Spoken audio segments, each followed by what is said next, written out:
In the heart of the Carolinas, you'll find a university that offers the best of what college is all about.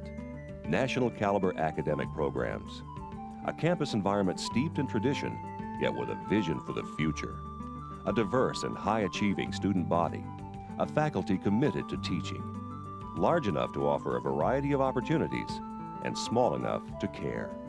Winthrop University. The Carolinas never looked so good.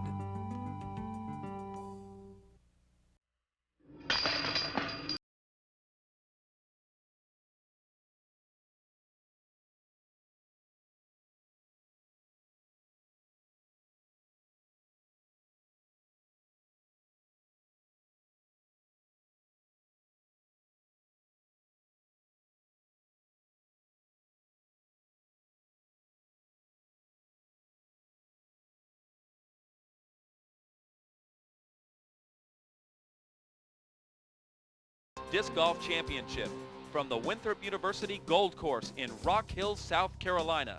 Brought to you by Innova, #1 in disc golf. Log on to innova.com. Also brought to you by the PDGA, the Professional Disc Golf Association. Log on to pdga.com. And Coca-Cola, it's the real thing.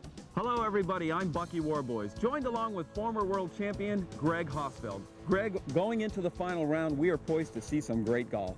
That's true, Bucky. Some of the greatest disc golfers in the world are here this week, and they will be playing one of the most beautiful and challenging tracks they'll ever get to play. Well, having been contested here for the last 3 years, the Winthrop Gold Course has gone through some minor changes. It's now a par 68 and will be playing a lot tougher. That's true, and if the weather picks up, the wind and rain could prove to be a major factor. Well, after 3 rounds of play, let's take a look at the leaderboard.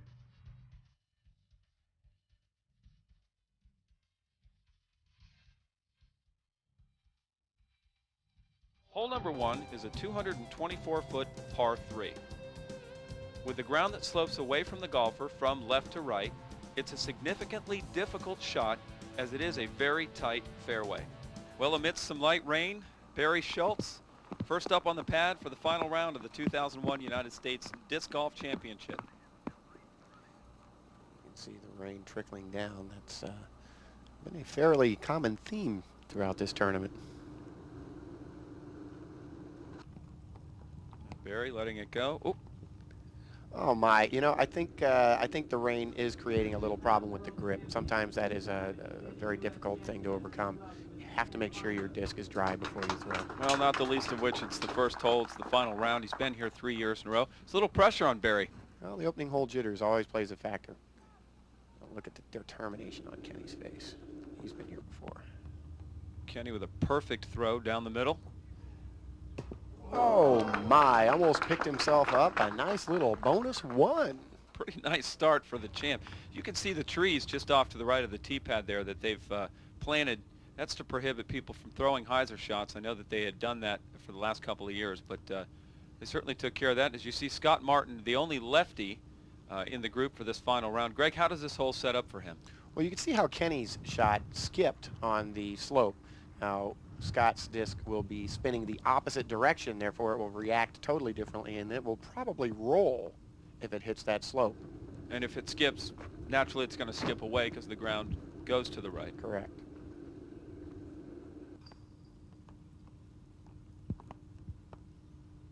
Looks to be a straight shot, just a bit low and came up short. Yeah, and this is a very fast green, so a lot of players do play it tentatively and short.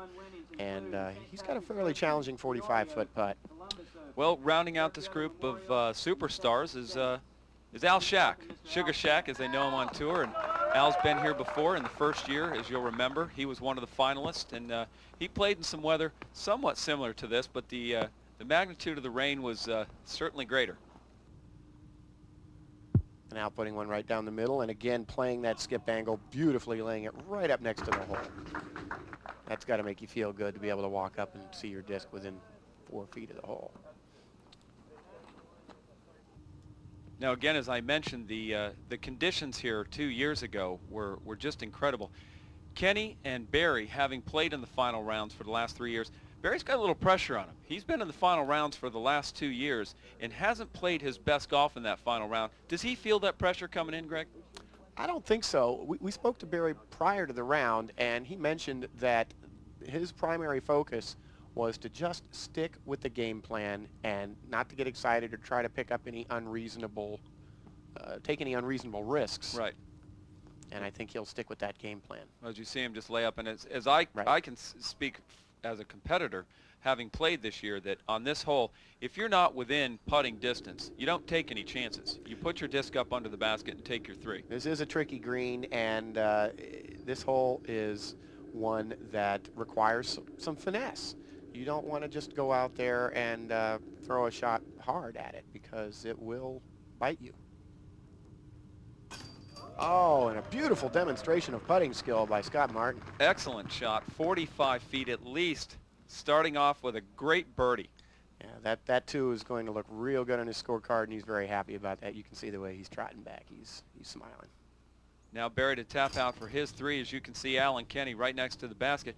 Well, he's dropped a stroke on the first hole. Kenny with a solid shot hitting the basket. It could be a tough round for Barry. I don't know. There's 17 holes left in this round, and he's not very. He's a fairly unflappable player. You don't see Barry losing his cool or his focus very often. I think he'll just stick with his game plan. He's not concerned about that.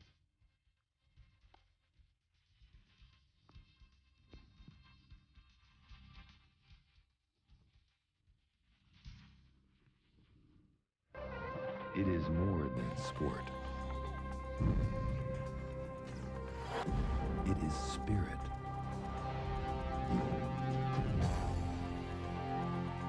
Ritual.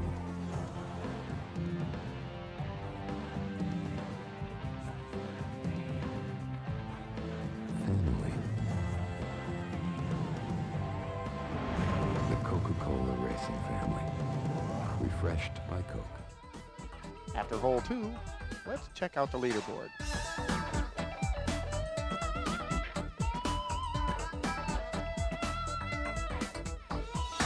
Hole number 3, 389 feet at a par 3. A difficult shot as it poses a 30-foot elevation change. The trick here is to throw your disc with a downward angle as opposed to straight out. Well off back-to-back birdies on 1 and 2. Kenny drying off his disc and getting ready for his tee shot here at the tough hole, number 3. It's a wide open shot, but it does present some interesting challenges here. I mean, even though it's a 400 or close to a 400-foot hole, plays more like 300. Certainly the grip is important, as you had mentioned on hole 1 with the rain. I imagine we'll see a lot of this. We're not sure if it's going to rain all day or not, but certainly while it does rain, they'll spend a considerable effort trying to dry their discs off. Yeah, you definitely want to know that you're going to have a good, solid grip on your disc when you're releasing. Kenny punching it out to the right with a rock, his favorite disc. He's going to be happy with that drive. It leaves it only about 12 feet away for a fairly easy putt. Great shot. Barry up next with a birdie on hole number 2. This hole plays a little tougher. Certainly the conditions are a little more benign. You can see the flag there with the OB on the left now. Does the wind or does the rain help the shots stay low? I don't think so. I think the rain really only adds to the equation when you're trying to figure out the flight line. And nose angle on this hole is everything. And I think Barry may have left it just a little bit short, but he had a nice skip on the wet grass, so that may have made up for it. Scott Martin.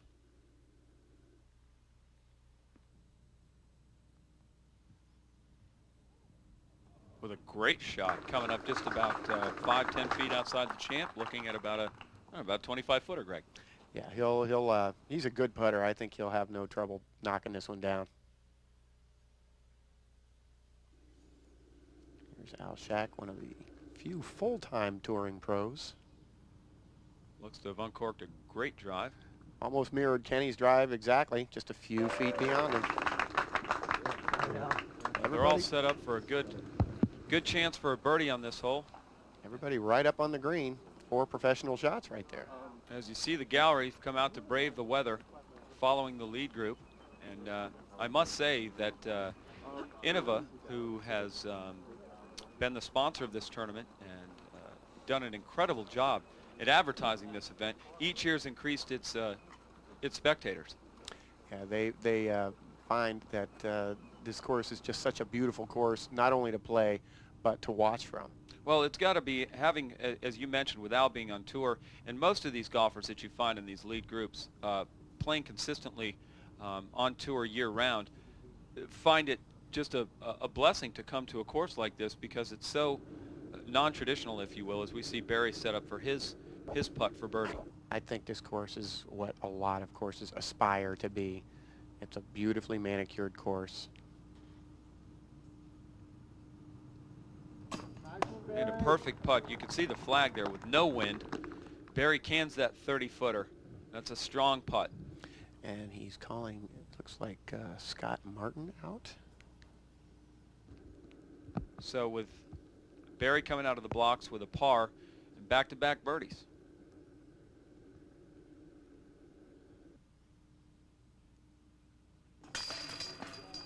Scott drops it in for another deuce, a little birdie.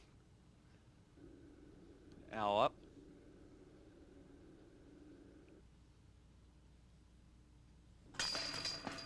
Oh my. Sawed it off a little bit to the left. I would have put money on that one going down. Yep. Little illusion, if you will, from the camera. It appears to have stayed in, but actually it trickled out just on the left side. And unfortunately for Al, he'll have to settle for par as Kenny sets up for his what amounts to be about a 12-foot putt for an easy birdie.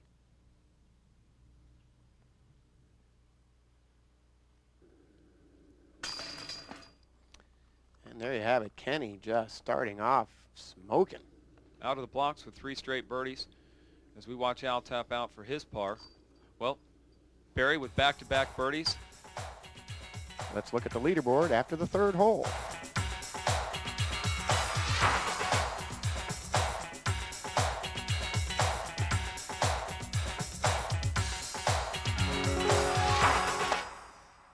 Innova Champion Discs, the technological pace setter in disc golf. Innova's continuing design, innovations, and product improvements keep Innova the #1 name in the sport. Our popular lines such as our Pro Series and Champion Editions dominate the professional tour, while our DX line contains the most requested models among new players. Innova's precision molded discs meet the demands of any shot, regardless of the player's skill level. Whether you're a hardcore competitive player or simply love the outdoor fun and challenge of disc golf, Innova is the most popular and complete line of golf discs. Log on to innova.com.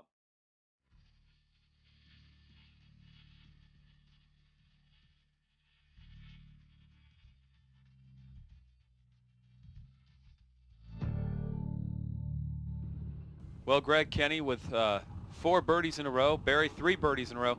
The first crucial hole of the round, hole number 5, the 1,000-footer. What's going through their minds? Well, to play this hole, you really just have to calm down and execute. There are, the first 2 shots on this hole are absolutely critical. You need a great tee shot to set up a really good second shot, and your 3rd shot has to go over the water. Now, from experience and from what we've seen in the last couple of years, this hole has a tendency to make people press. I mean, if you've missed an early birdie or you've picked up an early bogey, it's very easy for somebody to do something that's uncharacteristic or try for too much, correct? Yeah, you see golfers or disc golfers attempting to overextend on this hole frequently, trying to get that extra bit of distance. And you can see the water off to the left-hand side, and it comes into play frequently.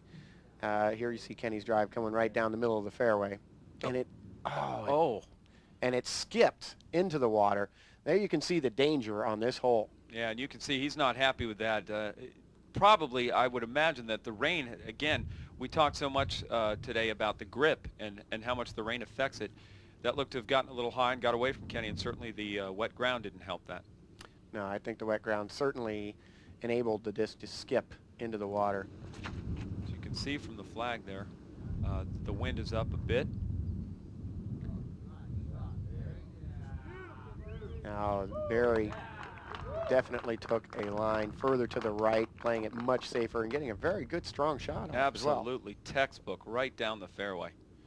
Al steps up, and you can see the wind is swirling, and it's picked up considerably.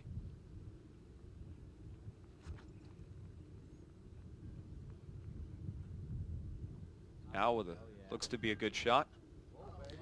Starts hyzering out, drops it right in the fairway. That'll set him up for a nice second shot. Now Scott, as we mentioned on the first hole, is the only lefty in the lead group.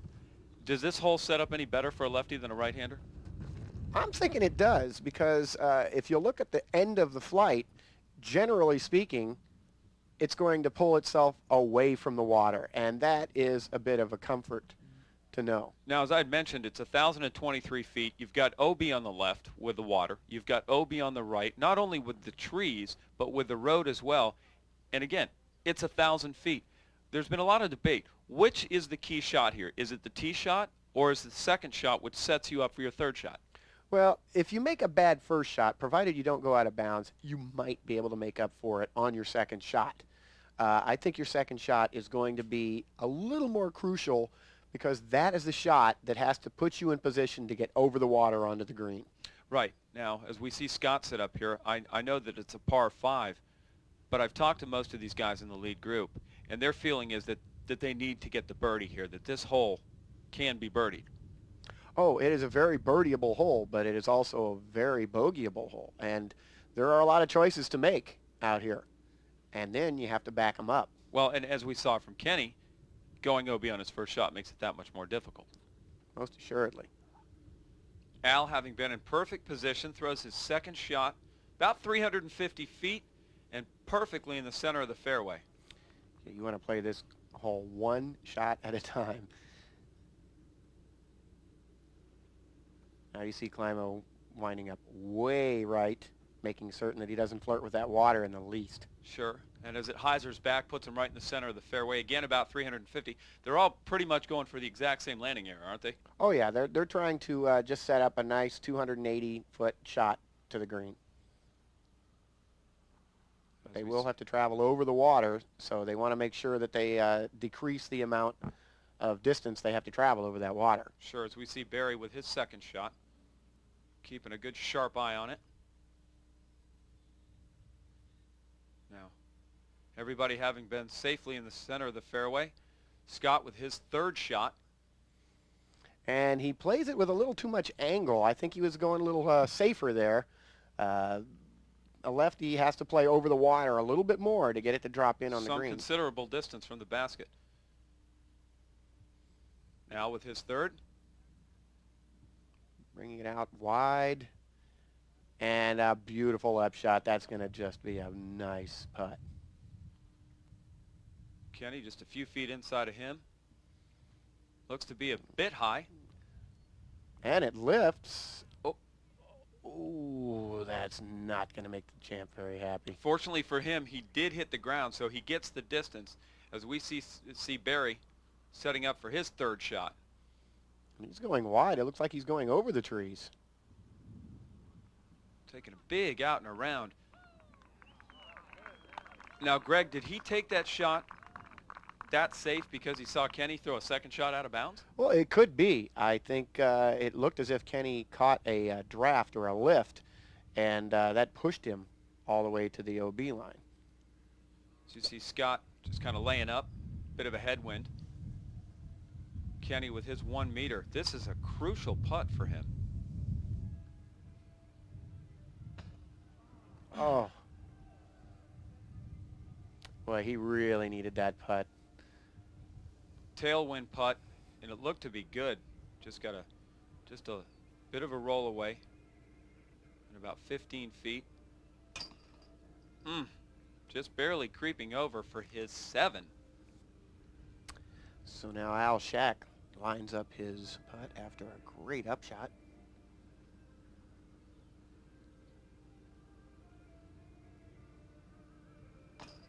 And he knocks down a 4. Nice Now, birdie. Greg, with Barry's shot, just a phenomenal upshot. When he hits this, which he most assuredly will, he's going to pick up 3 strokes on the champ. That's right. I don't know how that's going to affect the champ's mindset, but I've seen him in conditions like this before, and I think he's just going to be even more determined. as Scott taps out for his par 5. And again, Kenny picked up a stroke with 4 straight birdies in a row, and Barry hung right in there with 3 after the par on hole 1. Picks up 3 strokes in 1 hole. That's pretty good. Hole number 6, a 370-foot par 3 with out of bounds lining the entire left side of the fairway, and with the basket precariously tucked inches away from the water, a difficult birdie hole. As we set up for the next hole, you can see the wind a little bit, and Barry on the tee.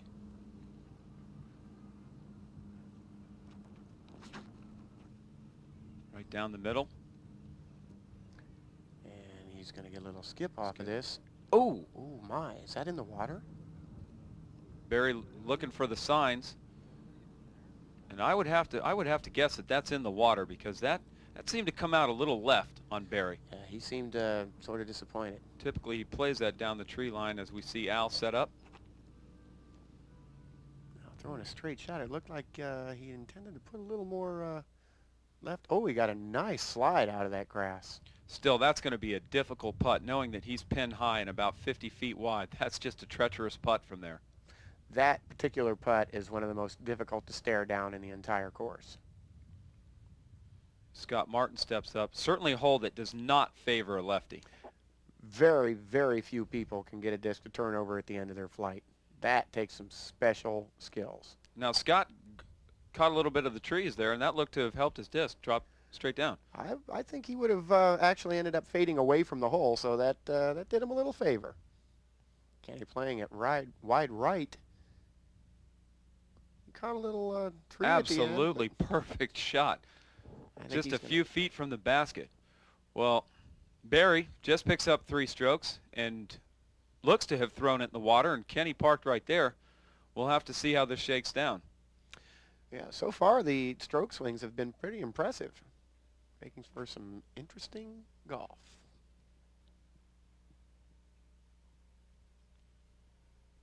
Scott with a good angle to the basket. Very close. You see the man-made beach that was put in just for this event. You can see Scott's not happy about missing that. Now lining up this putt, doesn't even flinch. Oh, just a fantastic putt, about a 35-footer. Oh, not only my. with a bit of wind, but you can see the water that's out of bounds just feet from the basket. That takes some intestinal fortitude to just drop it in like that. Now Kenny looking to pick up at least 1 stroke on Barry here with about a 30-footer for birdie. Ooh, man. Just does creep it over. As the crowd acknowledges that great birdie. And Barry sets up, yep, he was in the water. He gets his 1 meter relief. Now this is an important putt right here. About 22 feet, and he doesn't want to miss this, because if he does, he goes down 2 strokes. Right, he needs to keep his deficit at 1 at this point.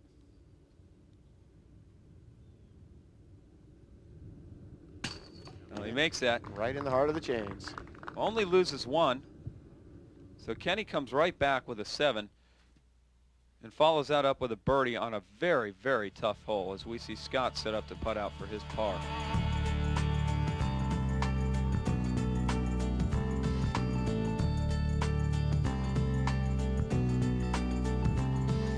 Hole number 7 is a par 3, 269-foot hole. Newly designed, you're penalized if you come up short, as there's lattice work that surrounds the basket roughly 30 feet short of the pin. Put it over that lattice, and you're in safely for an easy 2. Now, Greg, as we see Al set up for the shot on hole number 7, we just saw Barry and Kenny throw shots in the water on successive holes. How much more pressure is on them, considering this is a water hole? Well, to put things in perspective, imagine a rule in golf that states after you hit a ball in the water, you have to follow that up by throwing your club in the water. That's the kind of pressure they're facing here. You've not only lost your ball, but your club when you throw a disc in the water. Oh, and Kenny, wow, skipping and hitting the basket. He knows he almost had another one there. That's twice. Whew. I wonder if he's going to collect $1 from everybody in the group, Greg. I'd like to see that. As Barry sets up, now Barry throws a great knife shot, which is just a high towering shot that knifes in at the basket. And I look for something special here. And he's got a nice wide open shot. Oh my, sticks it in the tree. Is that going to come down? Oh, I imagine Barry's heart skipped a couple of times on that. Now that's uncharacteristic for Barry because typically he's very accurate with those knife shots. Yeah, I don't see Barry making shots like this. It could be that the pressure is getting to him, even though he stated that there was none going into this round. Well, a couple of bad shots in a row as we see Scott set up. Certainly favoring a lefty this hole. Yeah, the skip will actually come away from the water, which has got to give him a little more confidence, but it didn't seem to really come out in the wash, did it? No, it appeared to have knifed in. Now, as they approach the shot, you mentioned Barry's 2 shots in a row that weren't very good. He did certainly hit the putt to save the 3 as he sets up here. He needs to get up and down. Now, he Oh. left it short again. I don't see this kind of play out of Barry very often. I'm not certain what's going on in his head right now. I think he's just trying to find his pace and his level of play here. As we see Scott set up, about a 35-footer. A little elevation change here. So Scott's putting uphill from 35 for his birdie. You have to aim so much higher when you're putting uphill. It's sort of deceptive. Well, a perfect line.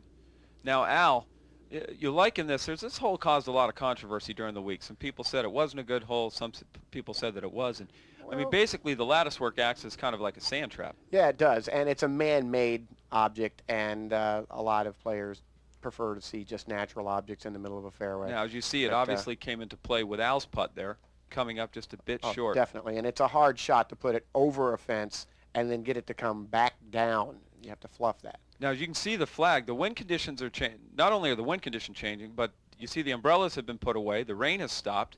The wind is swirling. This is going to be a difficult putt for Barry. Yeah, he's already stretching a little more than his normal straddle putt stance. On line. Oh. And it looked good. He certainly thought he had it. It was a slightly downhill putt, so to be low on those is a bit disappointing. Well, as you see Kenny having hit the basket, he's just going to tap in for his easy birdie. Now he's picked up 2 strokes here on the short hole number 7, 3 strokes in 2 holes, so he's wiped away the deficit of the strokes lost on hole number 5. Right. At hole 5, he had a 5-stroke. Barry had a 5-stroke lead, and Kenny's whittling away at that pretty quickly.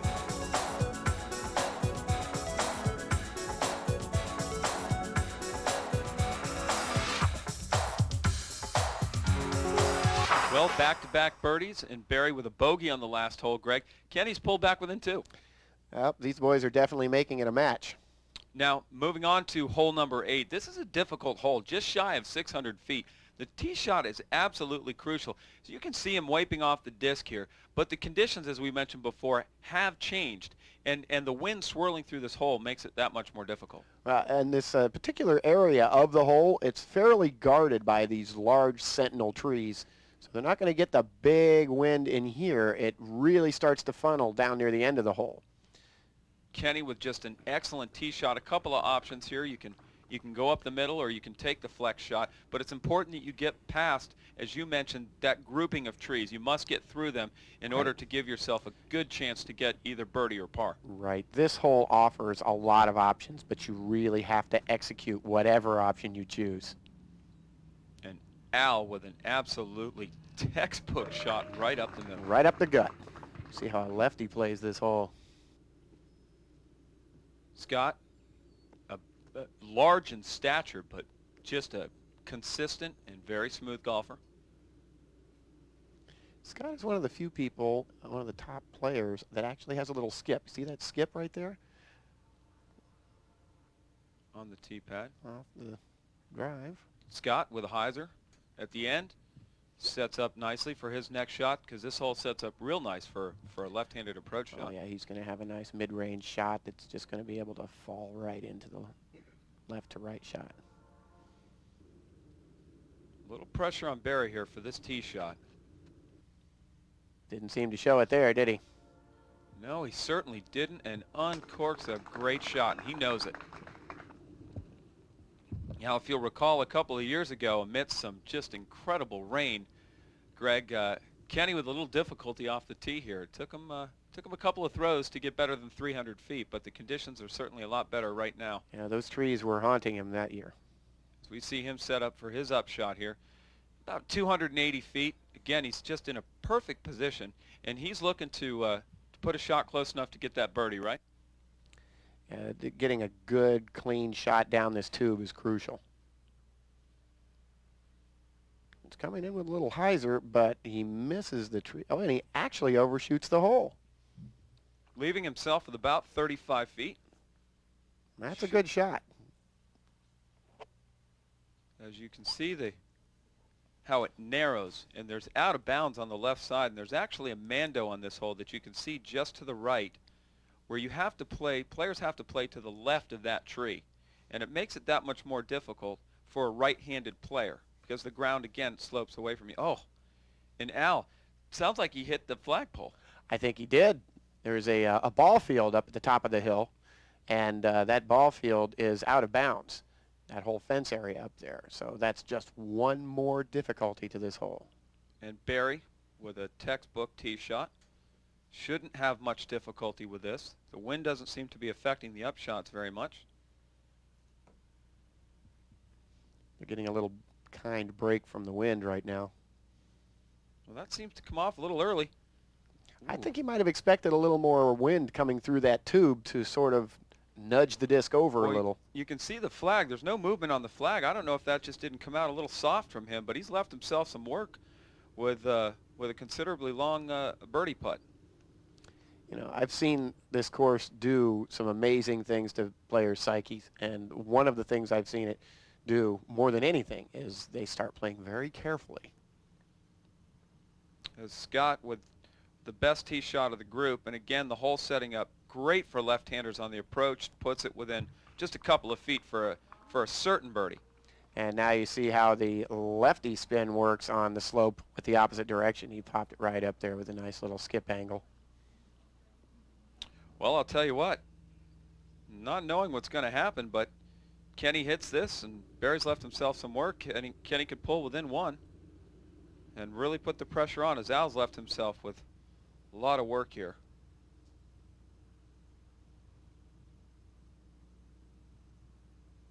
Certainly for his birdie. Al with his patented jump putt. Well, he'll be happy with that. I think he was pretty much conceding a 4, but at least giving it a valiant run. Well, that hole is it's a difficult birdie, but it's a good par. Barry with a concentration, needing this birdie putt.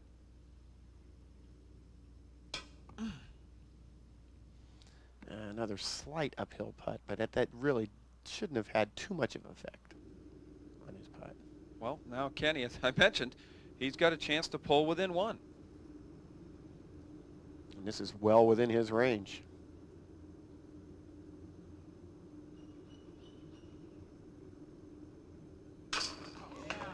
And there you go. Mr. Climo pulls within one stroke of Barry. The stroke swings and the seesaw on the scores this round we're only on hole 8, and already it's been amazing. Well, that puts Kenny at -5 so far for the round, and Barry with a great putt, just a bit high. You can see the concentration on his face. And Al dropping in a par 4.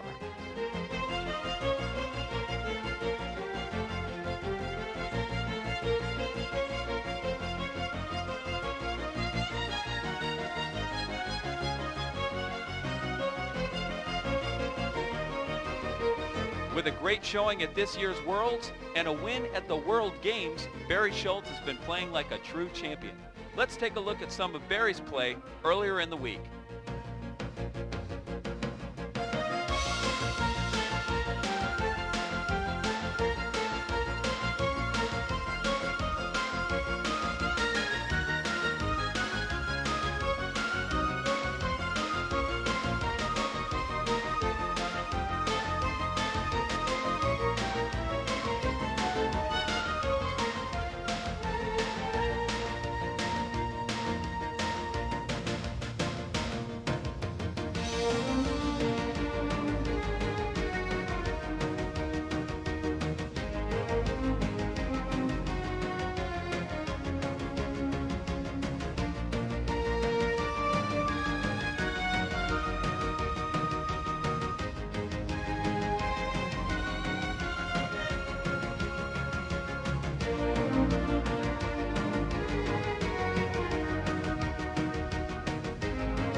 And as the players approach the tee on hole 11, you can see that there's a backup. Kenny, 2 back from Barry. Scott, not playing his best golf at +1 so far, and now hanging right around even par. Gregg, the most crucial hole on the course, without a doubt, is this 1,196-foot par 5, hole number 11. Telling you, Bucky, there is so much OB on this hole. It borders both sides of the fairway all the way up, and it really requires a player to make 3 strong, straight shots. As you can see in the background as Al throws, actually in the foreground, you can see those clouds that have been hanging around all day. And Al's tee shot, flirting with the out of bounds. Now, the fairway slopes down to the left, and the right skip angle definitely will slide in the direction of OB, making it a very dangerous shot. Now, a very important tee shot for Kenny, only 2 back. It's important that he keeps this in bounds. Nice and low. I think that was a smart play by Kenny. He just kept it low, made sure no air wind got under it. There's no way to get that thing to fall over to the left. Sure. And he left it short. He didn't throw it very far on that particular shot. Which leads you to believe that he intentionally put it there. I have to believe that's the case. He is definitely a tactician on the course. Barry doesn't look to be holding anything back. Uncorks a huge throw. Oh. And again, that downward slope with the righty spin, it just slid down. He can't believe it. It certainly was a considerably long throw, but again, with that ground sloping away, as you mentioned, took a risk. Yeah, his game plan may have actually been slightly flawed there. I don't know. He definitely went at that hole pretty hard. And Scott, with his shot, wow, Scott throws just a beautiful shot, coming to rest on one of the few flat spots in the teeing area. That'll give him some nice footing, and he'll be real happy with his setup for the second shot. Now, as Kenny sets up for his second shot, certainly he's going to take this out wide, over the sidewalk, nice and safe, and get it in a good, solid landing area. Right, Gregg? I would think so. That's the safe way to play this for a right-hander. And he just wants to get it up there on the knoll, which it looks like he's done. And that's a beautiful second shot. He'll be happy with that. Executed. Scott sets up for his second shot now. Quite the opposite. Should take it out over the out of bounds and try to land it close to where Kenny was, he'll take it over the left side, OB. And again, try to get up there. And, apparently he threw right down the middle and did not give the disc a chance to come into the center. Right. So that will certainly cost him a stroke as Al sets up. Averting disaster, nearly going out of bounds. Throwing his second shot and skipping, off the knoll, and it looks like he slid to the out edge of bounds.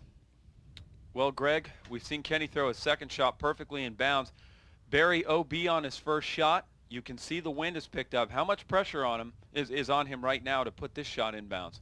Tremendous pressure. This hole demands so much of a player, and he really has to hunker down and execute on this. Takes it wide right, out over the sidewalk.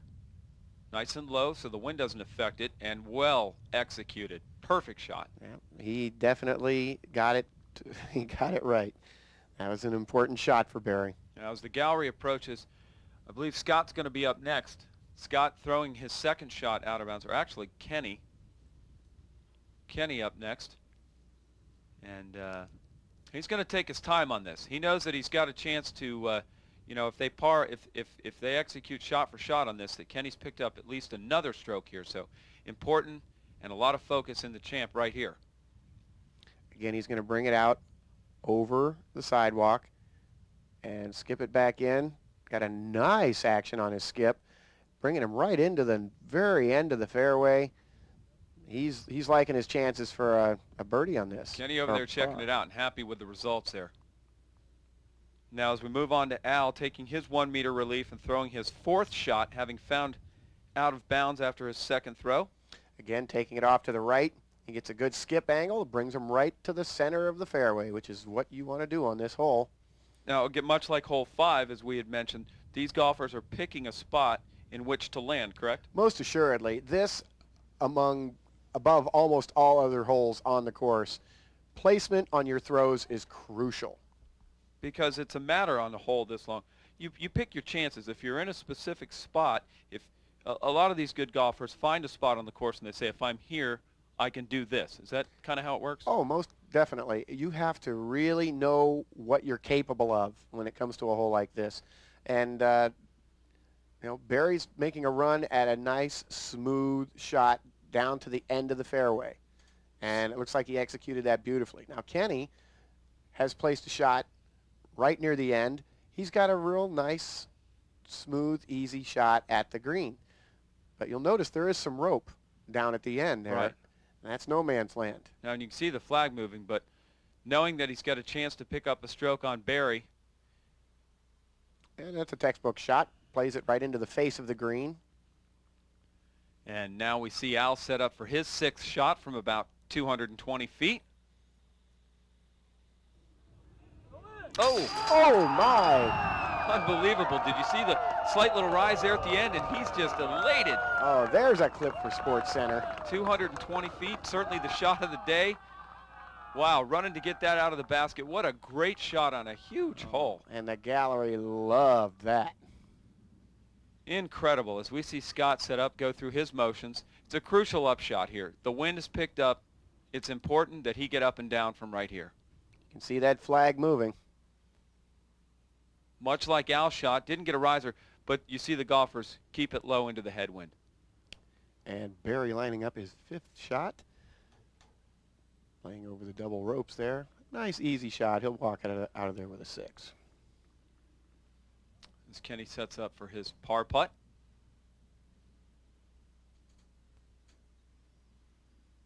About 15 feet. This is one of the toughest pars on the course, too. You really have to play a solid hole to get your 5 on this. But again, and something that we haven't mentioned as they putt out here, as they're all around the basket, Greg, is this particular course does not place a premium on distance. No, it does not. It places a premium on playing smart and making very succinct and accurate shots. What I found most as a competitor is the cliche of executing your shot becomes so important here.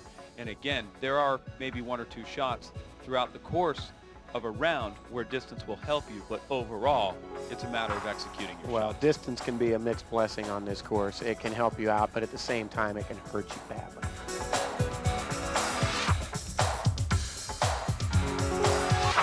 Innova Champion Discs, the technological pace setter in disc golf. Innova's continuing design, innovations, and product improvements keep Innova the #1 name in the sport. Our popular lines such as our Pro Series and Champion Editions dominate the professional tour, while our DX line contains the most requested models among new players. Innova's precision molded discs meet the demands of any shot, regardless of the player's skill level. Whether you're a hardcore competitive player or simply love the outdoor fun and challenge of disc golf, Innova is the most popular and complete line of golf discs. Log on to innova.com.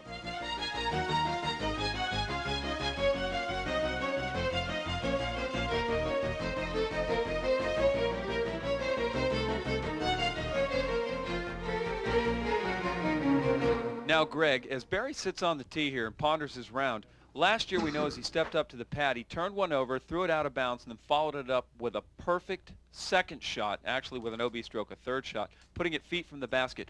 Does he think about that shot as he steps up here with a 1-stroke lead? I don't think so. If you're reflecting on a shot from last year, you're really not concentrating at the task at hand. His primary focus and his primary goal right now is to stay in the now. Think about what he's doing, not how he's doing or what he's done in the past. Well, certainly a solid round at -2 right now as we see Scott Martin step up as he walks out to check the wind. Now, again, left-handed. The ground is sloping right to left with all of the out of bounds on the right side of the sidewalk. Does this favor a lefty? It can. If he gets it wide enough, it will make for a really good shot. If he doesn't pull it out wide enough, it could be very dangerous. Starting it out low. Bit of a headwind. And he didn't get it wide enough. Just barely catching the inbounds. That could have been disastrous. That saved him from making another tee shot from the top. Now Barry, crucial tee shot, and the wind is just stiff. Well, there's no danger of him repeating last year's. Right. Considerably safe. Quite so. He'll have an easy upshot from there. Kenny steps up. I would imagine he wants to go for this as much as possible without too much risk. I think he's also playing it safe. He just wants to get in up and down in 3 on this. You see the wind having died down a little bit. Well, Al coming off a disappointing hole. Just looking to make something happen here.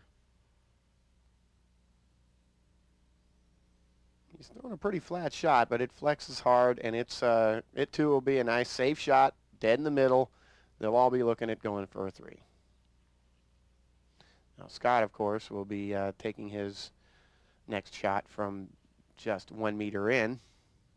All right, just barely. Very fortunate catching a little bit of the inbound, so he does get the 1 meter, and he'll play his 3rd shot from there. But reflecting again, as I had mentioned, last year when Barry threw his shot out of bounds and followed it up, I mean, this is one of those holes where it's risk-reward. Oh, it certainly is. And to step up and make the sort of shot that he did last year, just absolutely incredible. Now, as you can see, his upshot, not very pleased with that, having floated a bit to the left, about a 22-footer. I think he released a little bit early on that. Scott laying up his shot. As you can see, the wind picking up a little bit. Al, see his patented jump putt, I'm sure. Oh, and a great bid for the 2 from a considerable distance. That was a good effort. Kenny lining up his upshot. Nice and easy. Plays it short and right under the basket. Barry with a little 22-footer with a little right to left wind. Now, Barry's got a little pressure on this putt too, because if he does not make this putt, that evens the match. Oh my, and he may well have felt that too. Barry missing what seemingly is an easy putt for him. And that is so atypical of his putting skills. He is a great putter. As Al putts out. Oh, you can see the reaction from Barry. He's, well, amazing. You said it. Amazing. After 13 holes, it's all tied up between Kenny and Barry. Certainly going to make for some great golf coming down the home stretch.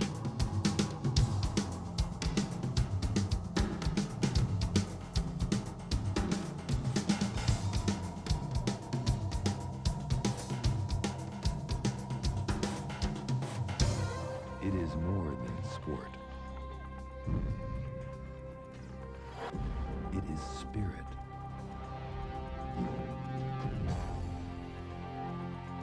Ritual.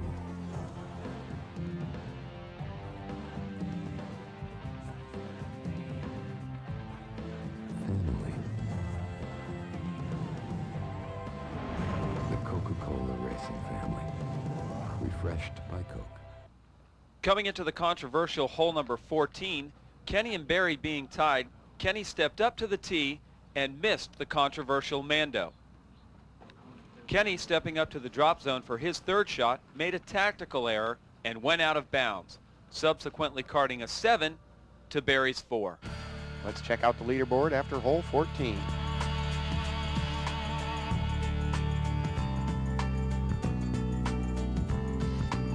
We now move to the tee of hole number 15. Well, Gregg, earlier in the round we saw a 3-stroke swing on hole number 5 between Kenny and Barry. It happens again here on the controversial Triple Mando. What is going through Kenny's mind? Well, Kenny has one of the strongest mental games in the sport, and disappointed? Sure. Flustered? Maybe.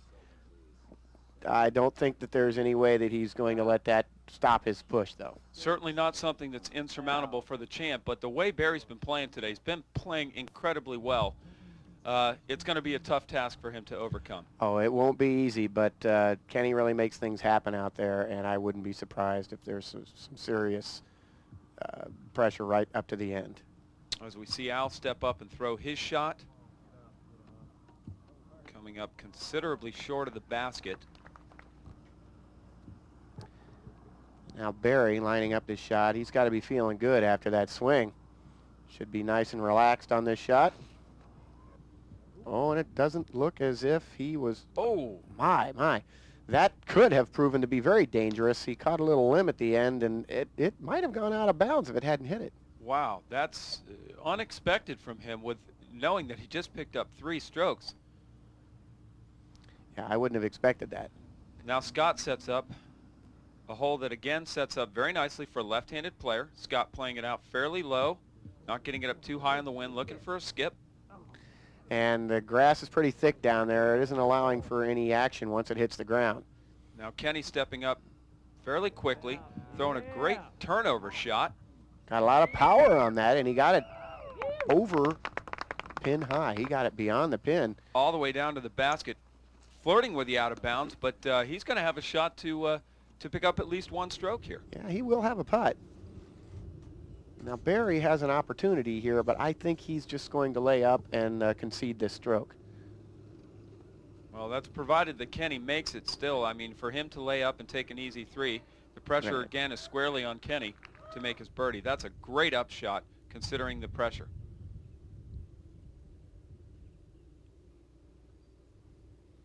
Now Scott lining up for about 50 feet. Oh, and the wind got under that. Heisman out. He's left himself a little bit of work. Well, his challenge is certainly not over on this hole. Al with a great line. Yeah. Oh, just over the top. As we see Kenny set up, about a 50-footer, certainly makeable. Got a big straddle here. Oh! Man, amazing pressure putt. That is Kenny. Time and time again, we've seen him make those putts. Typically, it's a crowd pleaser, and certainly was there.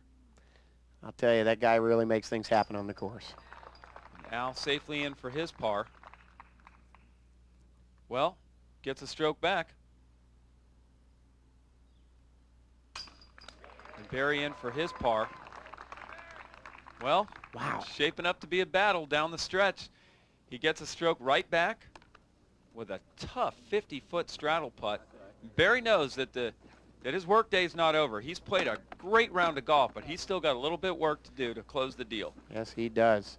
There is still a couple more holes to play, 3 more holes to play. 16, 17, and 18, you couldn't ask for 3 tougher finishing holes in golf.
Kenny with just 2 back, Gregg. Hole number 16. I can't imagine 3 holes that he would like to have to play anymore to pick up those 2, and he's crushed a huge roller, nearly 500 feet. Man, he got all of that. This is a great hole. I think this is probably the most beautiful hole on the course. Now Al up next, choosing an air shot. And Al puts a big pop on that. Yeah, I think he's got a little frustration that he's looking to get out in these last couple of holes. Now Barry always likes the roller on this hole, and if you'll remember, in the final round the first year, just got an unfortunate break, hit the wire, and rolled into the water on his tee shot. Safely gets around it this year, though. And it's standing up nicely, too. Look, that thing is just rolling. Wow. You can see Kenny's disc in the background there. He's just, now he's certainly crushed it over 500 feet, and he's happy about that. That makes it easier to get up and down from that distance. Here's Scott. Looks like he's just trying to put a nice, safe shot out there. There is water bordering the entire left side of the fairway, and then a road bordering the right side of the fairway. So it looks wide open, but there's certainly danger to be found here. Especially if the wind is up. This is the second shot for Scott.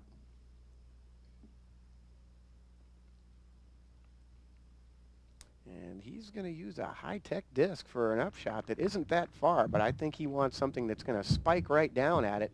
Actually, I spoke to Scott before the round, and as you mentioned, the high-tech disc, this is one that came in his player's package, which you don't usually find from professional players. They won't typically add a disc into their lineup that they haven't thrown.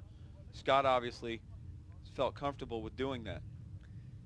Now, this is the new Valkyrie, and I'm telling you, those things are very nice discs, as he just demonstrated. A great shot from about 250 feet out, and nearly holes it out. That's about 5 feet from the basket. I think he's going to be real happy with that. Al sets up for his second shot. Pretty much straight to the basket. Nice beeline. Well, and he's thrown it a little far and actually hyzered out past the basket. That's going to be a difficult putt for par, or for birdie, I should say. Yeah, that back behind that tree leaves him very few options. Kenny with just a smooth hyzer shot from about 100 feet. Up on the plateau. And Barry with his huge crush roller. You don't often get a look at the basket from that angle on your first throw. And just a smart shot, planted up to the base of the wall, looking for the easy birdie. Nice, easy alley-oop. Now, as you could see from behind Al there, his perspective, he really doesn't have a good look at the basket, so he's going to have to do something somewhat unorthodox. Oh, my. Comes out right behind the basket. It was a pretty valiant effort on his part. And he, too, nearly holed it out. You can see Al. He's really played a good round and just had one bad hole. Al's a great player, and he's a lot of fun to play with, too. He's got a great attitude. Well, as you see Kenny, he putt for his birdie. And as we know, Barry's right at the base of the wall. So, Gregg, it comes down to we've got 2 holes left, and he's got a 2-stroke lead over Kenny. Now, the next hole, as we know, hole number 17, is no walk in the park. No, it is the shortest hole on the course, but by no means the easiest. So much can happen.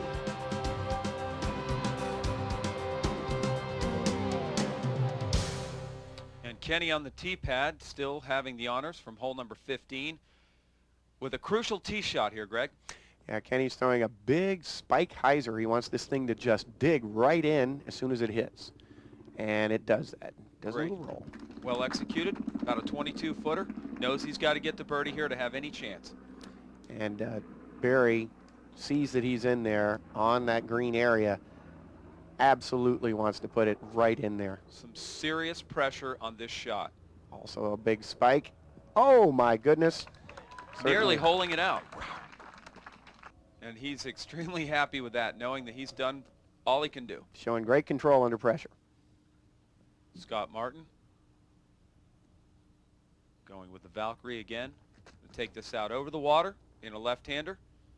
And again, just try to spike it in there nice and easy. And a great shot.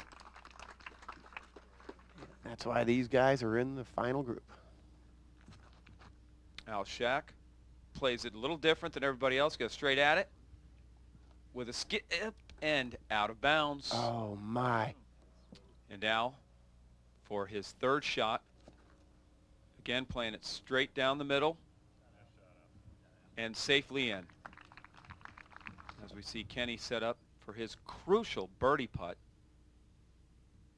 See the determination on his face from about 23 feet. And dead perfect. Acknowledgement from the crowd. A huge putt for Kenny, Greg. Definitely keeps his chances alive going into this final hole. Now Al stepping up for his bogey putt. I think he may have been a little careful on his first drive on this hole. Many players have a tendency to be that way on this hole. Well, safely in for his bogey. Can't be happy with that. And except for that debacle on hole number 12, Al's had a pretty good round. So we see Scott in for his deuce. And now we see Barry lining up his birdie putt. You can see the pump of the fist, Greg. He knows going into the last hole, but the toughest finishing hole in all of golf, a two-stroke lead over.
Well, Greg, it's all come down to this. 17 holes in, Barry with a two-stroke lead, the final hole of the 2001 United States Disc Golf Championship. Defending champion Ken Climo on the tee. Well, Bucky, Kenny knows he's got a job to do. He's got to get that disc up the fairway and back down onto the green and get his three. Yeah, if he has any chance to pull this thing off, he's got to get his birdie here. Throws his roller Leaves himself in great position. Acknowledgement from Barry that it was a good shot. An absolutely crucial tee shot for Barry. He's got to be in a good position. He doesn't want too much pressure on himself for this second shot. And a 2-stroke lead on Ken Climo doesn't leave you in your comfort zone. It's not always enough, is it? No, it's not. Barry with an adequate tee shot. It's a good shot, but it may leave him just a little bit of a restricted upshot, and that could be a deciding factor. Now, Scott Martin off his birdie is up next, and certainly a hole that sets up well for left-handers with a steep slope.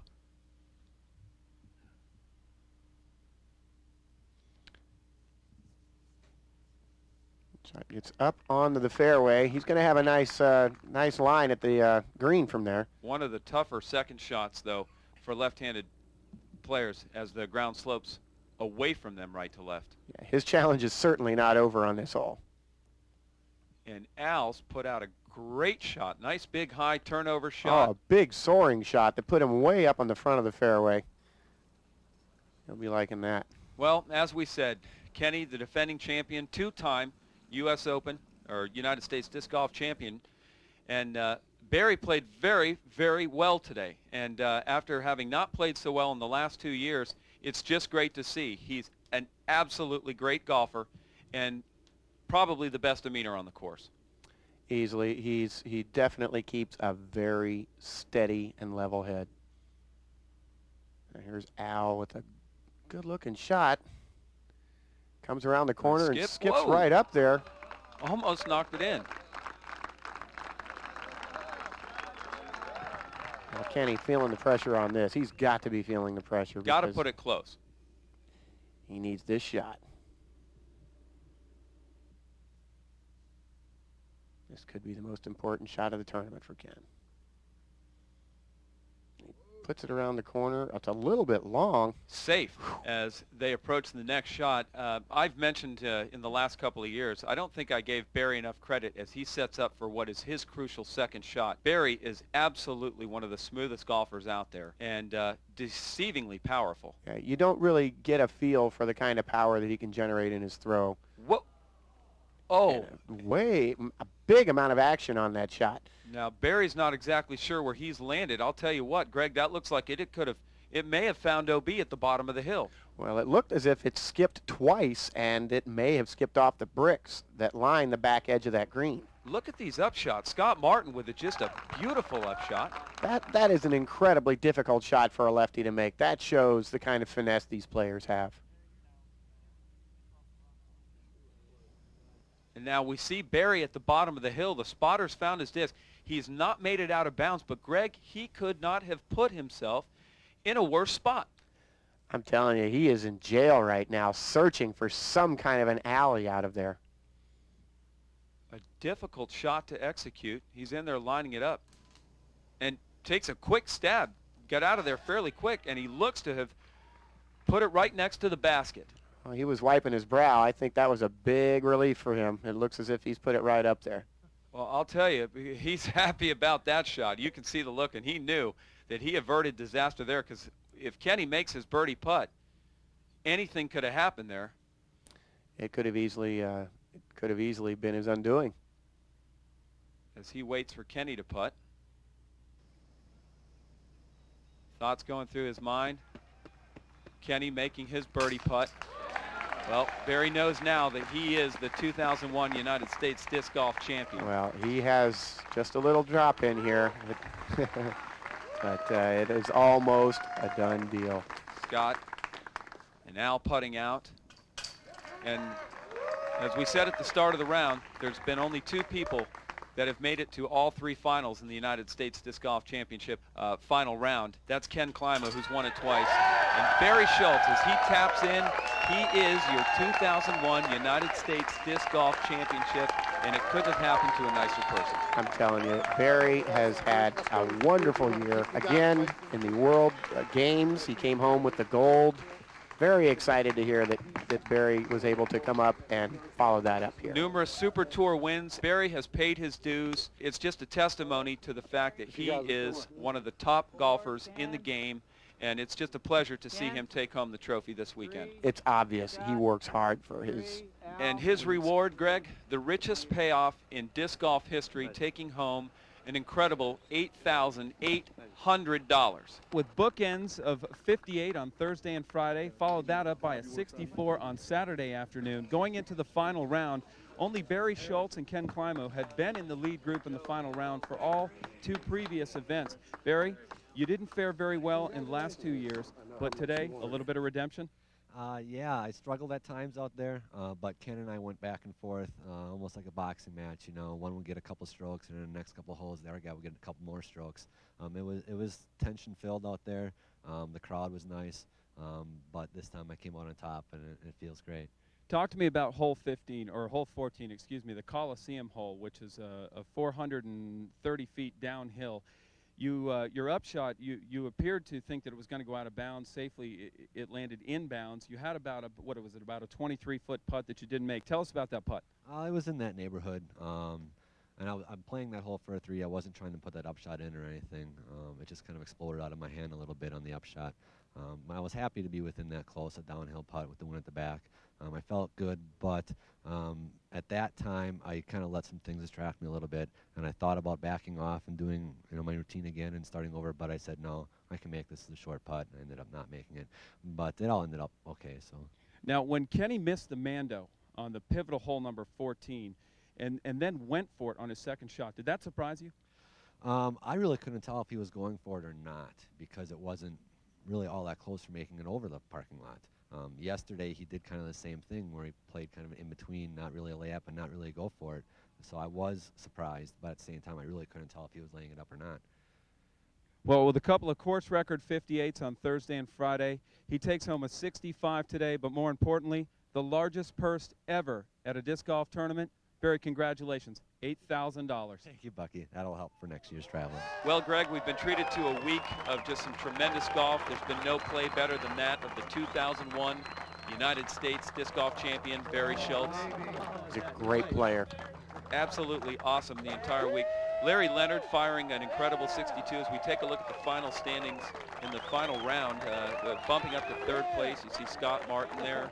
Yeah, well, not to mention Daryl Nodland, who's been out of the game for a while. And he shot a 63 in the final round. The amazing Dr. Rick shooting a 63 in the final round. Johnny McRae from Florida. Protege of Kenny Climo. Cam Todd, the world champion. Shooting a 75 in the third round, kind of dashed his hopes. I'm sure he would have liked to have played a lot better. Jeff Moulton hasn't been playing an awful lot and made a great showing. You can also see part of the Winnie crew. Avery Jenkins coming out of the gates with a 77. I'm sure he wasn't happy with that, but he battled back very well. Shooting in the 60s 3 times in a row. To finish in a tie for 35th. Ron Russell battling a bad back, just having a hard time keeping up with the competition. And then Juliana Korver, incredible play again, cashing this year. Played 6 times this year in the Open division, and this is the first time she cashed. And certainly at the most difficult of all the events. Greg, you're my third partner in 3 years. I've really enjoyed this. Let me ask you, what do you take away from your experience here as a broadcaster, not as a player? Well, I'll tell you, it's a lot of fun to sit back and watch other people play, too. That to me, I enjoy playing the course, but it's fun watching other people play as well and sort of trying to learn from their mistakes maybe next year. And I must say, having been a competitor this year, that I take away from this how important it is to execute shots on the golf course. And my hat is off not only to Barry Schultz, but to all the people that were in the lead group and in the second group. But Barry Schultz showed us again this year, having made the finals 3 years in a row, why he's been able to get there. Because he is all around, right now, probably the best player in the world. So again, for Gregg Hosfeld, I'm Bucky Worboys saying hats off to Barry Schultz, and we look forward to seeing you again at the 2002 United States Disc Golf Championship.